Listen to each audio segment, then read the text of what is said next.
Всем привет! Если вы хотите удивить своих гостей, приготовив им необычный и вкусный салат, то сегодня я хочу поделиться с вами именно таким рецептом.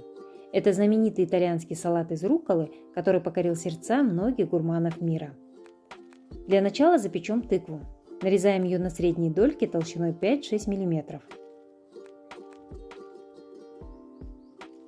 Выкладываем на противень. Смазываем растопленным сливочным маслом. Посыпаем сахарной пудрой или сахаром. Немного солим. По желанию посыпаем корицей. И запекаем при 180 градусах 20 минут. Через 20 минут посыпаем с обратной стороны и выпекаем еще примерно 15 минут. Готовность проверяем зубочисткой.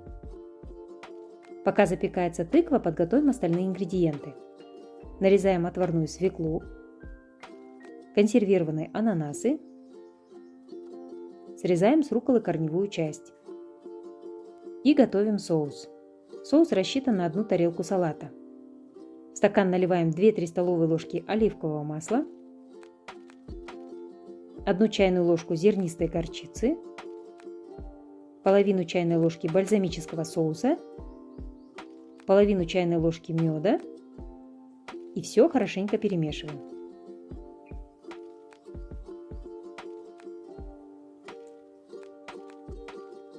Запеченная тыква готова. Теперь собираем салат. В тарелку выкладываем рукколу, нарезанную дольками свеклу, тыкву, ананасы, творожный либо козий сыр, можно положить моцареллу. Поливаем хорошенько соусом и посыпаем кедровыми орехами. Даем немного пропитаться и можно подавать к столу. Этот безумно вкусный, полезный и красивый салат украсит ваш праздничный стол.